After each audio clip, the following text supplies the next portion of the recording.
दोस्तों मैं अक्सर देखता हूँ कि बहुत सारे लोग बेसिक्स ही नहीं जानते। फिश फार्मिंग के जो बेसिक्स होते हैं ना, जो कुछ ऐसी बातें होती है जिनकी वजह से हमें ज़्यादा प्रॉफिट हो सकता है और कुछ ऐसी बातें होती है जो हमें नुकसान से बचा सकती है। बहुत सारे लोगों को मैं देखता हूँ कि उन्हें बेसिक्स ही नहीं पता होता है। आज मैं आप लोगों को 30 इंपॉर्टेंट पॉइंट्स बताने वाला हूँ और ये 30 इंपॉर्टेंट पॉइंट्स मैं बहुत फास्ट बताऊँगा और बहुत ज़्यादा नहीं खींचूंगा किसी भी पॉइंट को। बहुत ही प्रिसाइजली और ब्रीफली बताऊँगा कि ये 30 पॉइंट अगर आप ध्यान में रखोगे ना, तो आप फिश फार्मिंग में लॉस से बच जाओगे और आपको अच्छा प्रॉफिट होने के काफ़ी चांसेस हो जाएंगे। तो देखते रहिए। मेरा नाम है शिव शेख और मैं आप सभी का फिट वाले में एक बार फिर से स्वागत करता हूं।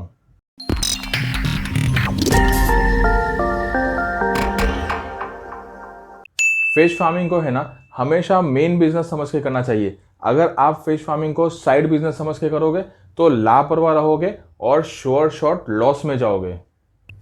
एक या दो पार्टनर भले, सबसे बेस्ट अकेले करो। फिश फार्मिंग में ना 3 4 या 5 पार्टनर वाला बिजनेस कभी नहीं करना चाहिए। ऐसा बिजनेस हमेशा परेशानी में रहता है। फार्म जो होता है ना, फार्म हमारे घर से जितना नज़दीक हो उतना अच्छा है। भले ही वो नज़दीक वाला फार्म हमें महंगा क्यों ना पड़े, पर सस्ते के चक्कर में दूर वाला फार्म कभी नहीं लेना चाहिए। अगर आप बायोफ्लॉक में कर रहे हो तो जितने बड़े टैंक्स लगाओगे उतना फायदे में रहोगे, और अगर आप तालाब में कर रहे हो तो जितने बड़े तालाब होंगे उतना आप फायदे में रहोगे। पैसे बचाने के चक्कर में या छोटा काम करने के चक्कर में अगर छोटे टैंक बना लिए या फिर छोटा तालाब बना लिए तो प्रॉब्लम हो सकती है। जब आप मछली के बच्चे डालोगे ना, तो जितने बड़े साइज के बच्चे डाल सकोगे उतना आपके लिए बेनिफिट होगा। ज्यादा छोटे बच्चे नहीं डालना चाहिए, आप संभाल नहीं सकोगे। सीड्स खरीदने के लिए वेस्ट बंगाल जाओ, वहां पर आपको बहुत कुछ देखने और सीखने मिलेगा। यहाँ बैठे बैठे ऑर्डर मत करो। हम जिस काम कर रहे हैं ना, हम जो काम कर रहे हैं उस काम के गढ़ में जाना, यानी कि वेस्ट बंगाल में या फिर आंध्र प्रदेश में जाना, वहां पर घूमना और देखना बहुत जरूरी है। वहां जाने से आपको बहुत सारी हैचरी और बहुत सारे फिश फार्म घूमने मिलेंगे। आपको मछलियों के बच्चे खरीदने के लिए बहुत सारे ऑप्शंस होंगे। एक के पास नहीं तो दूसरे के पास, दूसरे के पास नहीं तो तीसरे के पास। आपको जहां से सही लगे आप वहां से ले सकते हो। अगर आप यहीं बैठे बैठे ऑर्डर करोगे तो आपको एडवांस पैसे भी देने पड़ेंगे। आपके पास ना कोई चॉइस होगी और ना आपके पास कोई ऑप्शन होगा। जितने ज़्यादा मछली के बच्चे लोगे उतना फ़ायदा होगा। ज़्यादा क्वांटिटी लेने पे ज़्यादा डिस्काउंट मिलता है। कम क्वांटिटी लोगे तो आपको पहले ही मछली के बच्चे महंगे पड़ जाएंगे और आपका प्रॉफिट मार्जिन जो होने वाला है ना, वो पहले ही कम हो जाएगा। तालाब में मछलियों के बच्चे डालने से पहले उसमें से बगले, सांप, मेंढक वगैरह निकालना बहुत ज़रूरी होता है। अगर अगर बच्चे डालने से पहले नहीं निकालोगे ना, तो वो इतने बच्चों को खा जाएंगे कि आप सोच भी नहीं सकते। बच्चे डालने से पहले बायो सिक्योरिटी बहुत ज़रूरी है। नेट लगा लो चारों तरफ से ताकि अंदर कोई घुस ना सके। अगर नहीं लगाओगे तो सांप, मेंढक, बगले वगैरह अंदर घुस के पार्टी मनाते रहेंगे। मछली के बच्चे डालने से पहले वाटर प्रिपरेशन करना बहुत ज़रूरी है। अगर वाटर प्रिपरेशन ठीक से नहीं करोगे तो स्टार्ट करते ही अच्छा खासा लॉस हो जाएगा, क्योंकि अगर पानी जो होता है ना, पानी मछली के लिए फेवरेबल नहीं हो तो मछली के बच्चे डालते ही कुछ ही दिनों में मर जाते हैं और वहीं पे स्टार्ट करते ही अच्छा खासा लॉस हो जाता है। जब आप फीड खिलाओगे तो याद रखना, कभी भी किसी अच्छी कंपनी का फीड खिलाना चाहिए। सस्ते के चक्कर में जब आप लो क्वालिटी की फीड खिलाते हो ना किसी चालू कंपनी की, तो वो आपको स्टार्ट में सस्ती दिखती है लेकिन वो लॉन्ग टर्म में महंगी पड़ जाती है, क्योंकि उसकी वजह से मछलियाँ बढ़ती ही नहीं है और आपके काफ़ी सारे एक्सपेंस जो हो जाते हैं ना, वो डबल हो जाते हैं। इसीलिए कभी भी महंगी दिखने वाली फीड अगर अच्छी क्वालिटी की है तो आपको वही खिलाना चाहिए।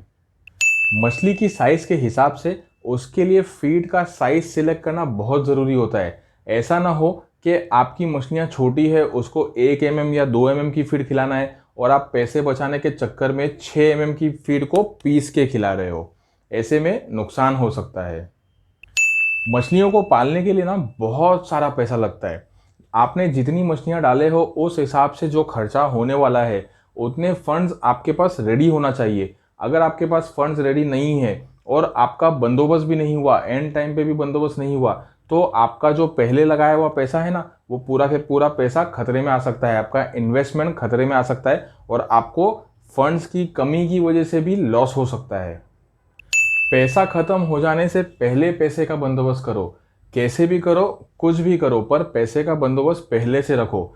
अगर मछलियों को ज़्यादा दिन तक भूखा रखा तो मछलियाँ रिवर्स आ जाती है। जैसे हमारा वेट लॉस होता है ना, वैसे मछलियों का भी वेट लॉस होता है। अगर उसका वज़न कम हो गया तो आपका खिलाया हुआ पैसा वेस्ट हो जाएगा। Time to time water maintenance करना बहुत ज़रूरी है। अगर वाटर मेंटेनेंस नहीं करोगे, पानी का ध्यान नहीं रखोगे और पानी को साफ़ नहीं रखोगे, जैसे मछलियों को चाहिए वैसे पानी को वैसी कंडीशन में नहीं रखोगे, तो मछलियाँ बीमार हो जाएगी और बीमार होकर मरने लगेगी। अगर मछलियाँ मर गई तो आपको अच्छा खासा लॉस हो सकता है। इसीलिए हमेशा पानी का ध्यान रखना बहुत ज़रूरी होता है। पानी को चेंज करते रहना चाहिए। जितना नया पानी ऐड करोगे उतना अच्छा है। पर एक बात हमेशा ध्यान रखना कि जब आप नया पानी ऐड करो या पानी चेंज कर दो, तो ये नहीं सोचना चाहिए कि वो पानी मछली के लिए सेफ़ है। उस पानी को मछली के लिए फ़ेवरेबल बनाने के लिए बहुत कुछ यूज़ करना पड़ता है। अगर सही टाइम पे उसको फ़ेवरेबल नहीं बनाओगे ना, तो मछलियाँ मरने लगती है, बीमार भी हो सकती है। जब 2-4 मछलियाँ मरे तो एक्टिव हो जाओ। अगर 2-4 मछलियाँ मरने पर एक्टिव नहीं हुए ना, तो कुछ ही दिनों में 2-4 100 मछली मरेगी। और जब बहुत सारी मछलियाँ मर जाए, उसके बाद अगर आप एक्टिव हो, उसके बाद अगर आप दवा डालो, तो क्या फ़ायदा? क्योंकि तब तक तो अच्छा खासा नुकसान आपका हो चुका होगा। इमरजेंसी में काम आने वाली दवा हमेशा अपने पास स्टॉक में होना चाहिए, जैसे कि बीकेसी, आयोडीन, एमोफेक्स, लिवर टॉनिक, ऑक्सीजन वगैरह। ये सारी चीज़ें हमारे पास रेडीली स्टॉक में अवेलेबल होना चाहिए। मैं अक्सर लोगों को देखता हूँ, मेरे पास है ना, रोज़ कम से कम 100 से ज़्यादा के मैसेज आते हैं व्हाट्सएप पर, कहते हैं कि मेरी मछली बीमार है। जब मैं पूछूँ कि आपके पास दवा क्या मौजूद है, आप कैसे उसका ट्रीटमेंट करोगे, मैं उनको कुछ ट्रीटमेंट बताता हूँ, तो उनके पास कोई दवा अवेलेबल होती ही नहीं है। दवाई मंगवाते हैं, यहाँ वहाँ ढूंढते फिरते, कहाँ मिलेगी कहाँ मिलेगी। जब कहीं नहीं मिलती तो फिर वो ऑनलाइन ऑर्डर करते हैं। ऑनलाइन ऑर्डर करके डिलीवरी होने तक के अच्छी खासी मछलियाँ मर जाती है। इसलिए हमेशा कहता हूँ, मैं काफ़ी टाइम से ये बात कहता हूँ कि सारी दवाएं अपने पास स्टॉक में रेडीली अवेलेबल होना चाहिए। जब मछलियाँ सेफ़ हो, कोई प्रॉब्लम नहीं हो, तो भी उन दवाओं को रखे रहो, वो ख़राब नहीं होती। अगर आपको ऐसा लगे कि एक्सपायर हो रहा है, तो एक्सपायर होने के कुछ टाइम पहले उसको रिप्लेस करवा लो। लेकिन हमेशा ऐसी दवाओं को स्टॉक में रखना बहुत ज़रूरी होता है। जब मछली मरने लगे तो सबसे पहले उसका फ़ोटो निकाल लो या वीडियो बना लो। लोग क्या करते हैं, डायरेक्ट उसको फेंक देते। सबसे पहले उसका फ़ोटो या वीडियो बना लो और उसको अपने मेंटर को भेज दो, अपने ट्रेनर को भेज दो, जो आपका कोई वेल विशर हो उसको भेज दो, जो जानकार हो उसको भेज दो, ताकि आपको वहाँ से कुछ हेल्प या आपको कुछ सजेशन मिल सके। कभी भी याद रखना कि आप कभी कहीं भी जाओगे या किसी को भी बोलोगे कि मेरी मछलियाँ मर रही है, तो वीडियो हो या फ़ोटो हो तो उसको बताने के लिए, दिखाने के लिए काफ़ी हेल्पफुल रहेगा। अपने फार्म पर ना बिना वजह फालतू में किसी को भी नहीं लेके जाना चाहिए। ऐसा नहीं कि बस जो मिला उसको लेके जा रहे हैं। जिसकी ज़रूरत हो, जिसका काम हो, बस वही फार्म पर जाए। बिना वजह के लोग फार्म पर नहीं जाना चाहिए। मैं अक्सर देखता हूँ कि बहुत से लोग हैं ना, अपने फ्रेंड्स को लेके जाते हैं, पार्टी मनाते हैं।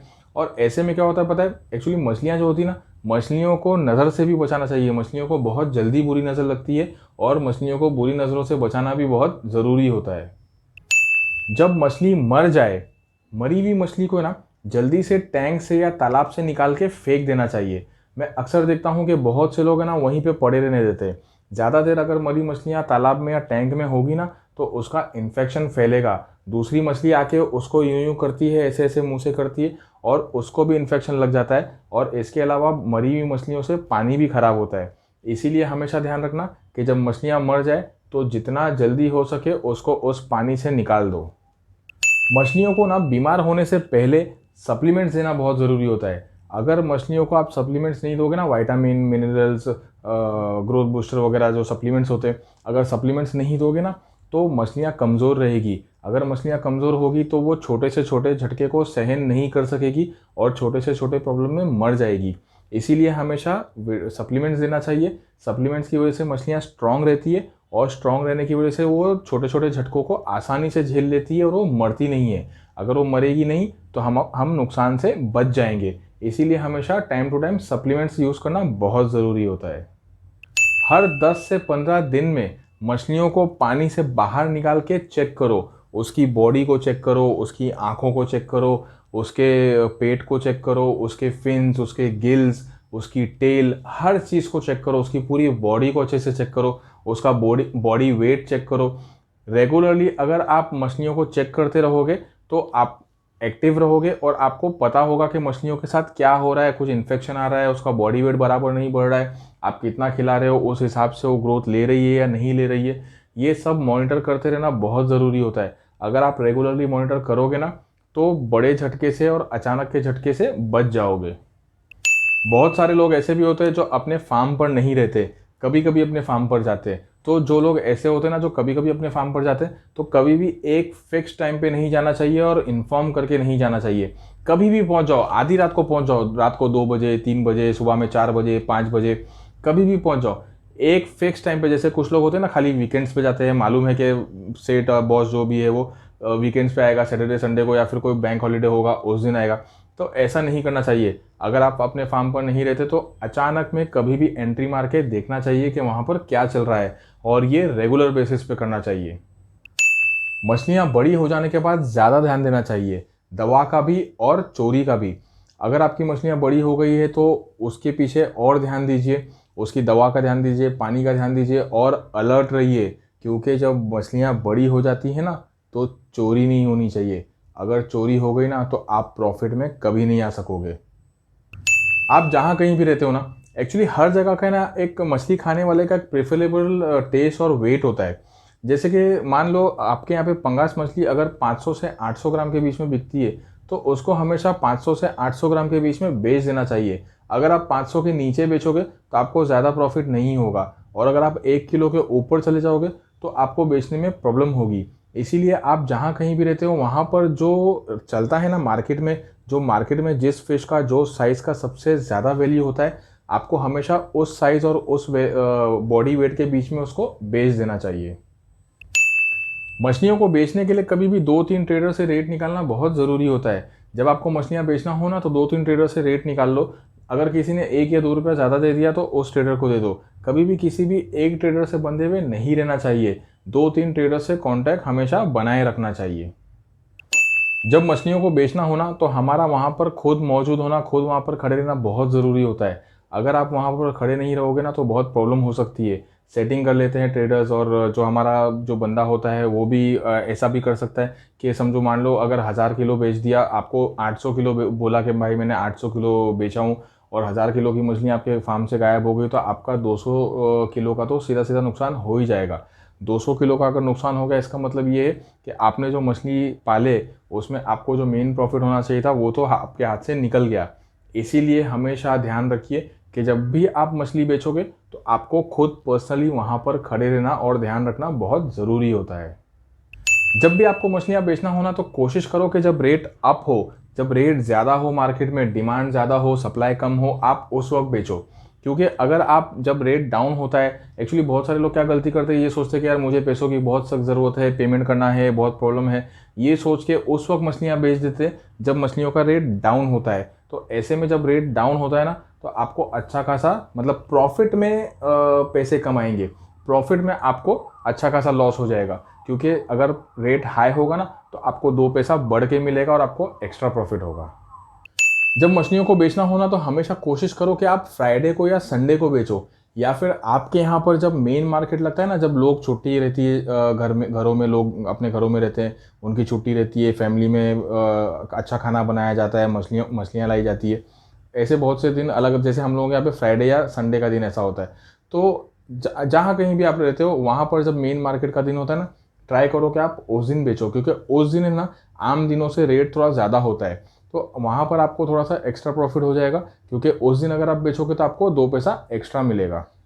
दोस्तों 30 पॉइंट्स हो चुके हैं, लेकिन आपको एक और बोनस पॉइंट दे देता हूँ, और वो ये है कि जब आपकी मछलियाँ बड़ी हो जाए, जब आपकी मछलियाँ रेडी हो जाए, जब आप उसको बेचने वाले हो, उसके बाद नेक्स्ट कल्चर का प्रोग्राम स्टार्ट मत करो। नेक्स्ट कल्चर की, नेक्स्ट बैच की तैयारी पहले से ही कर दो। जब आपकी मछलियाँ रेडी होने वाली हो ना, उसके पहले ही दूसरे बच्चे मंगवा के डाल दो, ताकि आपकी साइकिल बने, और जब आप मछलियाँ बेच दो, पूरे फारिग हो जाओ, उसके बाद जब आप मछलियाँ डालोगे तो वो मछलियों को रेडी होने के लिए बहुत टाइम लगेगा। इसीलिए कभी भी एक साइकिल बनाना चाहिए, एक बैच रेडी होने से पहले दूसरा बैच हमारा आधा रेडी हो जाना चाहिए।